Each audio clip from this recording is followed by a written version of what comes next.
বাদলি মাথা তাও যে বাঁকা সিথা।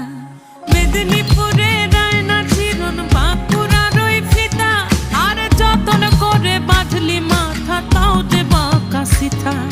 পেছ পাড়ি